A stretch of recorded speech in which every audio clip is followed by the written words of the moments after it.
Hello guys, कैसे हैं आप लोग। मैं रजनीश गुरु एक बार पुनः आप लोगों का एक्सेलेंस क्लासेस के यूट्यूब चैनल पे स्वागत करता हूं। दोस्तों, रीजनिंग के सेक्शन को आगे बढ़ाते हुए आज हम लोग नेक्स्ट सेक्शन पे आए हुए हैं, जिसमें आपका पहला क्वेश्चन है, इस समूह को पूरा करना है। आप लोगों के पास 30 सेकंड का समय है। आप लोग पहले खुद से एक बार इसका प्रैक्टिस करें। आपका टाइम स्टार्ट होता है नाउ।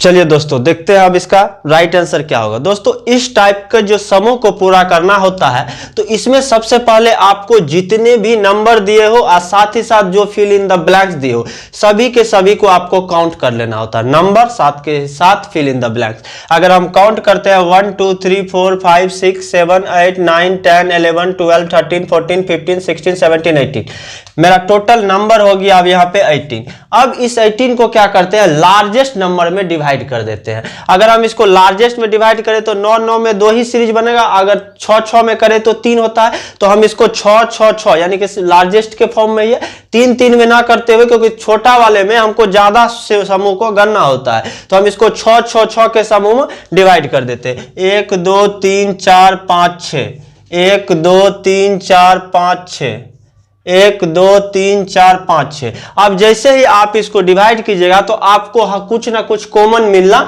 चालू हो जाएगा। जैसे आप यहां देखिए, इसमें भी पहला डी है, इसमें भी पहला डी है, तो डेफिनेटली इसका भी पहला डी होगा। इसका भी दूसरा सी है, इसका भी दूसरा सी है, तो इसका भी दूसरा आपको डेफिनेटली सी होगा। इसका तीसरा बी है, इसका भी तीसरा बी है, तो इसका भी तीसरा आपको बी मिल जाएगा। आप देखिए D C B A B C, D C B, आप देखिए यहाँ पे बी सी है, आपका छूटा हुआ क्या है, ए छूटा हुआ है। यहाँ पे डी सी बी बी, आपका क्या छूटा हुआ है, यहाँ पे बी छूटा हुआ है। तो जब आप इसको एक समूह में बांटकर लिखना प्रारंभ करते हैं तो आपको कुछ ना कुछ कॉमन मिलना जब प्रारंभ हो जाता है तब आपका एक सीक्वेंस बन जाता है। तो आपने यहाँ पे भरा B D A C B, और आपका ऑप्शन कहां पे है, B D A C B, मतलब आपका ऑप्शन नंबर सी। तो ये होती है इस समूह को बनाने का तरीका, जो आप पहले उस नंबर के जितने नंबर दिए हो साथ ही साथ जो फिल इन द ब्लैंक्स दिए हो उसको भी एक साथ काउंट कर ले और उसे डिवाइड कर दे। ऐसा नंबर में डिवाइड करना है जो लगे जो हमें एक परफेक्ट समूह का फॉर्म बन जाएगा। तो ये होती है आपका, जिसमें आपको कुछ ना कुछ रिजल्ट मिल जाएगा। तो आपका राइट आंसर यहां से हो गया सी नंबर। ठीक है मित्रों, चलते हैं नेक्स्ट क्वेश्चन पे। नेक्स्ट क्वेश्चन आपका दिया हुआ है, अगर 2863 से संबंधित हो तो कौन सा सही क्रम है। आपका ऑप्शन है ए 1636, बी 3678, सी 1228 और डी 4898। इसमें आपको इसी क्रम के अकॉर्डिंग इस चार में से एक ऑप्शन को चुनना है। आपको फिर से 30 सेकंड का समय दिया जाता है, और जो बच्चे इनका सही आंसर करते हैं वो हमारे कमेंट बॉक्स में मैसेज करें और बाद में देखें जो उसका कितना राइट हो रहा है और कितना रॉन्ग हो रहा है। आपका समय शुरू होता है अब से।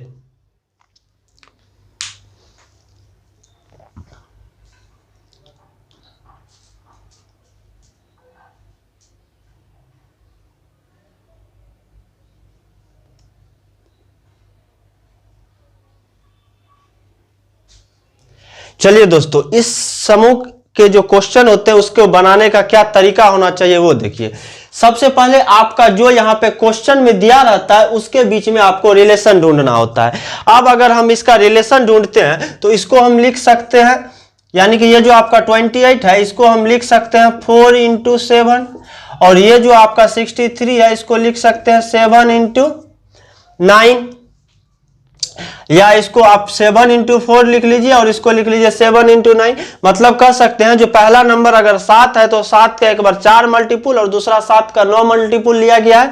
उसी तरह अगर आप ऑप्शन पे आते हैं तो आप देख लीजिए, पहला जो आपका है ये 16, 16 आपका 4 का मल्टीपुल होगा, तो 4 का 4 मल्टीपुल 16, एक नंबर तो फॉलो है बहुत सुंदर। 36 को अगर लिखते हैं तो ये होता है आपका 4 का 9 मल्टीपुल 36। ये 16 और 36 आपका इस पे फॉलो कर रहा है, इसको तत्काल रहने देते हैं। अगला चलते हैं बी नंबर ऑप्शन पे।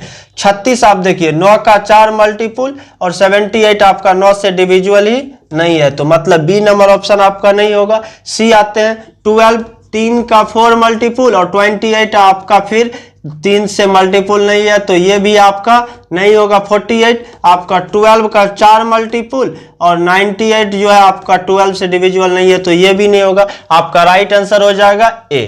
साथ ही साथ इस क्वेश्चन को बनाने का दूसरा भी तरीका क्या है, अब अगर इस टाइप का क्वेश्चन देता है तो वो किसी ना किसी फॉर्म में, अगर आपका 28 दे रहा है तो 63 को किसी ना किसी फॉर्म में 28 से ही 63 पुराया है। जैसे देखिए हम लिख सकते हैं 28 63 को 28 2 जा 56 प्लस 28 का 1/4 पार्ट, तो 28 2 जा आपका हो गया यहां से 56 और 28 का 1/4 पार्ट हो गया 7, तो ये आपका हो जाता है यहां से 63। जो एक यह भी सीक्वेंस है, इस अकॉर्डिंग अगर आप पहला ऑप्शन को जाते हैं तो 16 × 2 प्लस 16 का 1/4 पार्ट, तो 16 2 जा 32 और 16 का 1/4 पार्ट मतलब 4, ये इससे भी आपको 36 आएगा। बाकी सब इस फॉर्म पे आपका नहीं जाएगा। तो मतलब अगर आप रीजनिंग का कोई भी एक सीक्वेंस को पकड़ लेते हैं तो आप राइट आंसर पे जा सकते हैं। तो रीजनिंग के किसी भी सेक्शन में आप एक से ज्यादा रूल्स को भी ट्राई कर सकते हैं, लेकिन आपका आंसर सही आना चाहिए। चलते हैं मित्रों नेक्स्ट क्वेश्चन पे। अगला क्वेश्चन मित्रों आपके पास है, जो विषम का पता लगाना है 35 63 77 119 में। मतलब इस 4 नंबर में से कौन सा नंबर एक ओड नंबर है, मतलब इस समूह के संदर्भ में ओड नंबर है, मतलब इसके संदर्भ में एक विषम है। वो 35 है कि 63 है कि 77 है कि 119 है, इसका आप लोगों को पता लगाना है। आप लोग का समय स्टार्ट होता है, जल्दी से कीजिए।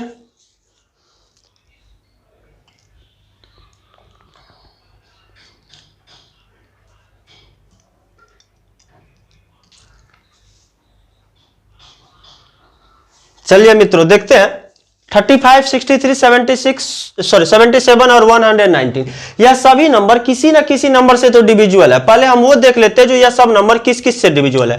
हम 35 को लिख सकते हैं 7 × 5, 63 को लिख सकते हैं 7 × 3 × 3, 77 को लिख सकते हैं हम 7 × 11 और 119 को लिख सकते हैं 7 × 17।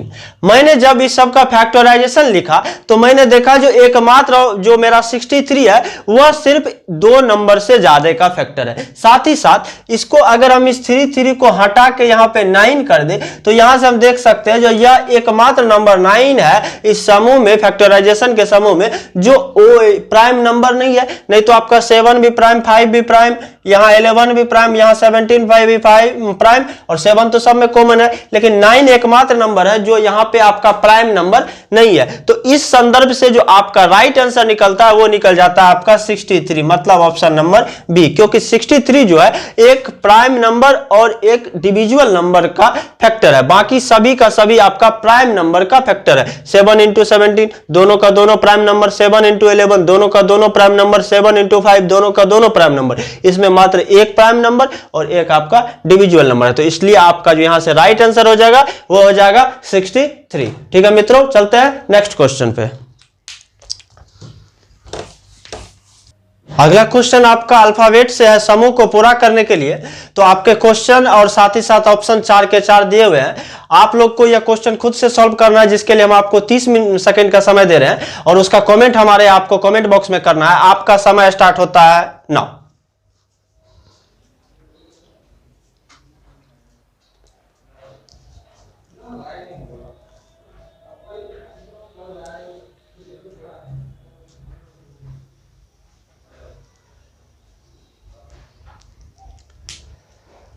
देखिए दोस्तों, अल्फाबेट के रिगार्डिंग जो भी रीजनिंग के क्वेश्चन होते हैं उसको बनाने का सबसे जो बेहतर तरीका है, आप उसका पोजीशन को सबसे पहले नोट कर ले। अगर आप उसके पोजीशन को नोट कर लेते हैं तब आपको होगा क्या, उसका जो समूह कैसा चल रहा है, बढ़ते हुए क्रम में चल रहा है, घटते हुए क्रम में चल रहा है, या दोनों को ऐड करके 27 पुरा रहा है, या दोनों को घटा के 27 पुरा रहा है, या कौन सा समूह उसमें फॉलो कर रहा है, वो सब का सब आपको तुरंत पता चल जाएगा। वो उसको पता करने के लिए आपको ए से लेकर जेड तक के दोनों तरफ से उसका पोजीशन को याद रखना होगा। कंठस्थ जीवा पे, मतलब आपके अगर लिप्स पे ए से जेड तक का पोजीशन याद है तो आप अल्फाबेट के रिगार्डिंग रीजनिंग बनाने के लिए आप उसके महारत है। अब जैसे ये क्वेश्चन है, हम यहाँ पे सबका पोजीशन लिखते हैं। जे का पोजीशन आपको 10, के का 11, एल का 12, एम का 13, एच का यहां से 8, एल का 12, के का 11, ओ का 15। मैं यहीं तक लिखने के बाद हम देख रहे हैं जो मेरा यहां से सीक्वेंस मिलता है, क्या किया, इस पहले वाले को 2 घटाया, बाद वाले को 1 जोड़ा, थर्ड वाले को फिर 1 घटाया, लास्ट वाले को फिर 2 जोड़ा। सीक्वेंस को पता करने के लिए अल्फाबेट के रिगार्डिंग में अगर इसका पोजीशन लिखते हैं तो तुरंत पता चला, जैसा मुझे इसमें पता चला। अब इसका पोजीशन लिखते हैं, पी आपका हो गया 16, क्यू हो गया 17, आर हो गया 18, एस हो गया 19। अब देखिए पहले वाला जो जे था उसको क्या किया इसने, 2 घटा, मतलब इससे इधर का जो रिलेशन वही रिलेशन इससे इधर का। तो जे से इन्होंने 2 घटा के आपका पहुंचा एच पे 8, तो मैं पी से अगर 16 से 2 घटाऊं तो 14 पे मेरा आता है एन। फिर क्या किया, 11 से 1 बढ़ा 12, के से 1 बढ़ा एल, तो 17 से हम 1 बढ़ेंगे 18 पे मेरा आर। फिर क्या किया, एल से 1 घटा के, मतलब 12 से 1 घटा 11, तो आप यहां से 18 से 1 घटेगा 17 पे आपका क्यू। 13 एम 13 से आपका ओ 15 पे पहुंचा, मतलब 2 का इंक्रीज किया, तो एस आपका 19 से 2 इंक्रीज कीजिएगा 21 पे आपका यू। तो आपका जो आंसर हो गया वो हो गया एन आर क्यू यू, जो आपका ऑप्शन नंबर सी दिया हुआ है। अल्फाबेट के रीजनिंग बनाते समय में आपका ऑप्शन नंबर ए दिया हुआ है एन आर क्यू यू, यहां पे मिस हो गया। तो आपका जो अल्फाबेट के रिगार्डिंग जो न्यूमेरिकल बनाने का जो तरीका होता है उसका सबसे बेहतरीन तरीका क्या है, आप उसके पोजीशन को राइट कर लीजिए, पोजीशन राइट पे आपको इसका रिजल्ट तुरंत मिल जाएगा। तो ठीक है मित्रों, चलते हैं नेक्स्ट क्वेश्चन पे। नेक्स्ट क्वेश्चन जो आपका दिया हुआ है कथन और कारण पे रिलेटेड है, इसमें आपको बनाना है और साथ ही साथ इसका आंसर आपको कमेंट करना है। आपको इस क्वेश्चन बनाने के लिए 30 सेकंड का समय मिलेगा, जो आपका शुरू होता है अब।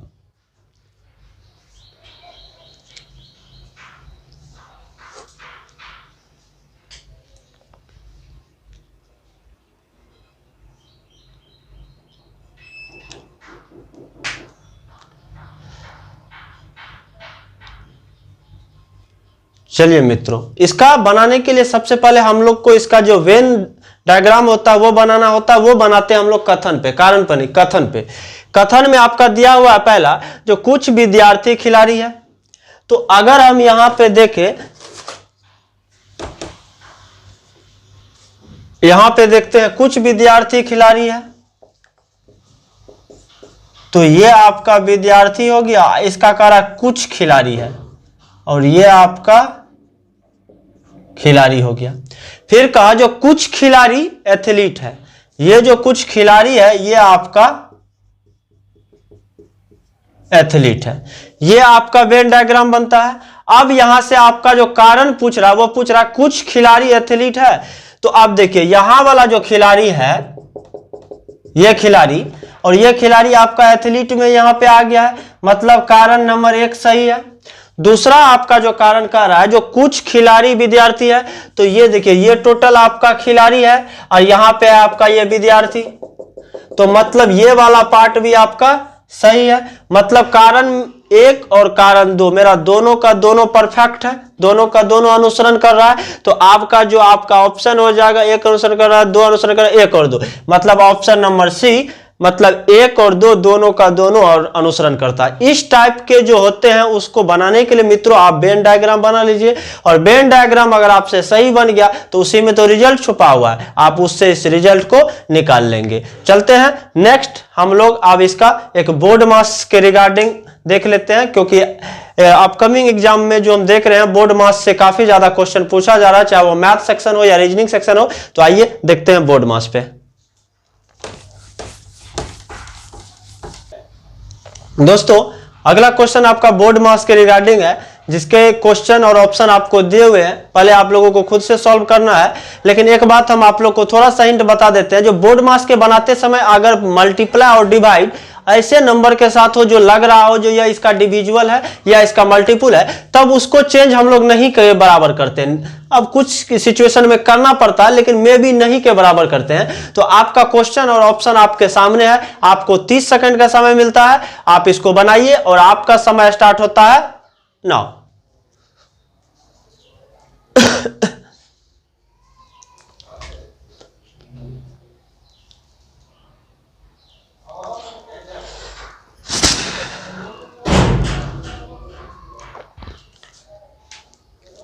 चलिए मित्रों देखते हैं इसका क्या राइट आंसर होगा। मैंने आपको क्वेश्चन बनाने से पहले एक हिंट के रूप में बताया था, जो अगर कोई नंबर ऐसा हो जिसका मल्टीप्लाई और डिविजुअल आपको लगता हो जो या हो जाए, तो उसको हम नहीं के बराबर चेंज करते हैं। जैसे यहाँ पे 6 डिवाइड 12 मल्टीप्लाई 6 है, तो ये लग रहा है जो ये आपस में कट के एक परफेक्ट रिजल्ट हमको आ जाएगा, तो इसको हमको नहीं करना है चेंज। ऐसा हर एक जगह नहीं, लेकिन 90% के आसपास ऐसा होता है। रेस्ट ऑफ बचता है मेरा माइनस प्लस। अगर हम इस ऑप्शन नंबर सी को उठा के माइनस प्लस कर ले और इस माइनस को प्लस में कन्वर्ट कर दे और इस प्लस को माइनस में कर दे, और तब अगर हम देखें तो 6 से ये 12 डिवाइड हुआ, आपको बन गया 1/2, और 1/2 से ये 6 कट गया, बन गया आपको 3, तो 12 3 15 माइनस 6 मतलब 9, मतलब एक परफेक्ट आंसर आ जाता है। तो आइए अब इसको सॉल्व कैसे करेंगे वो देखते हैं। अब ये आपका था, मैंने इसको देखा, तो अब अगर इसको देखते हैं, मैं माइनस प्लस को चेंज कर रहा हूं, तो 12 प्लस के जगह पे हमको लाना होगा -6 डिवाइड 12 मल्टीप्लाई 6 प्लस 6। अब देखिए 12, अब आप लोग तो पढ़ रहे, बचपन से ही पढ़ते हो आते होंगे बोर्ड मास। पहले यहां पे आपको कार्य करना है ब्रैकेट का, फिर कार्य करना है ऑफ का, फिर आपको डिवाइड, फिर आपको मल्टीप्लाई, फिर एडिशन, फिर सब्सट्रैक्शन। तो यहां तो हम लोग पढ़ रहे थे बचपन में, पहले का करी तब करी भागा, सकल गुना करी जोड़ घटावा। एक चीज उससे बढ़ जाता है ब्रैकेट। ब्रैकेट में भी याद रखिएगा, सबसे पहले आपको 3 ब्रैकेट जो होती है, तो उसमें सबसे पहले आपको स्मॉल ब्रैकेट का कार्य करना है, फिर मिडिल ब्रैकेट, फिर सबसे बड़े ब्रैकेट का।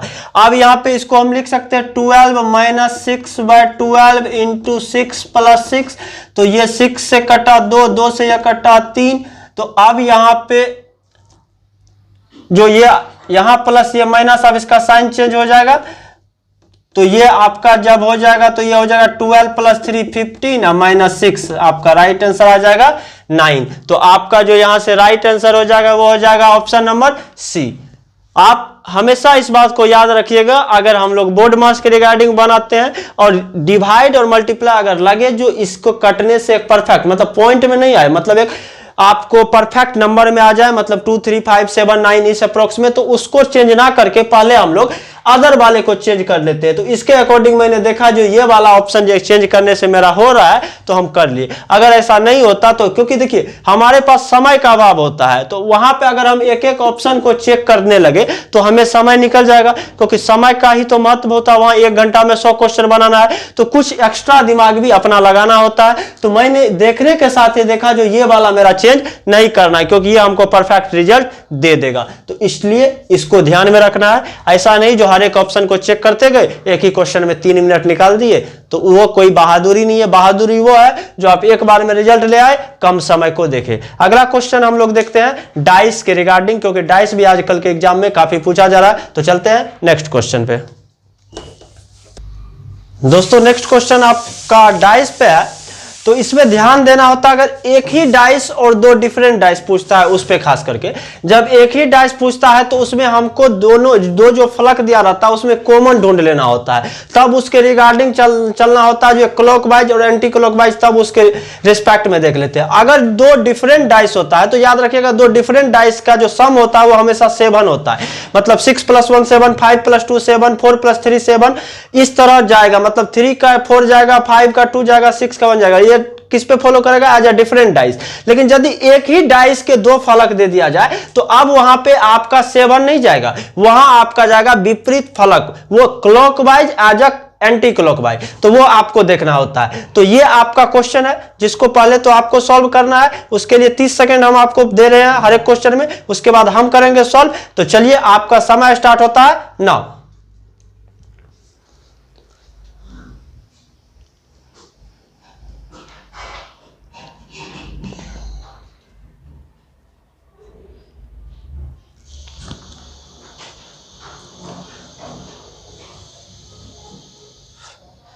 चलिए दोस्तों, अब आप देखिए यहां पे क्वेश्चन को पहले एक बार पढ़ना जरूर है। एक ही पासा दिया हुआ है। मैंने आपको क्या बोला? जब एक ही पासा दिया रहता है तब कॉमन ढूंढना होता है। आप देखिए दोनों में आपका कॉमन पॉइंट क्या है? 3 है। 3 का कॉमन पॉइंट है इसमें 3। ये हो गया क्योंकि दोनों आपका कॉमन पॉइंट है। अब यहां से हम चल रहे हैं क्लॉकवाइज, इसमें भी चल लीजिए क्लॉकवाइज। जैसे ही क्लॉकवाइज चले तो 3 के बाद आपका मिला 1, तो इसमें 3 के बाद मिला आपका क्या 4, फिर आपका क्या मिला 6, इसमें आपको क्या मिला 2। तो आपका जो 1 का विपरीत फलक होगा वो 4 होगा, 6 का विपरीत फलक 2 होगा और 3 कॉमन हो जाता है, इसलिए इसको हम लोग काउंट नहीं करते हैं। अगर यही डिफरेंट डाइस होता तब अगर हमसे 1 पूछा होता तो यहां पे आपका 6 नहीं दिया होता, 6 को तब ये निकाल लिया होता। क्यों? क्योंकि 6 1 7 इसको पुराना होता है। तो अब यहां से आपका राइट आंसर क्या हो जाएगा 1 का विपरीत फलक पे 4। तो आशा करता हूं जो आप लोग को यह समझ में आया होगा। एक बार मैं फिर से रिपीट कर देता हूं, अगर एक ही पासा का 2 फलक दिया रहे तब उसमें कॉमन ढूंढना होता है।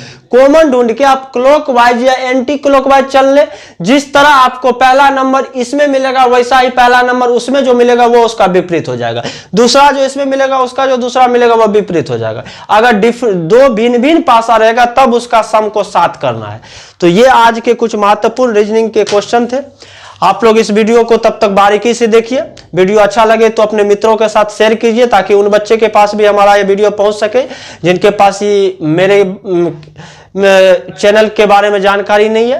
तो आप लोग इस वीडियो को देखिए। जो अभी तक हमारे चैनल को सब्सक्राइब ना किए वो सब्सक्राइब करें और लाइक करें, शेयर करें। जय हिंद।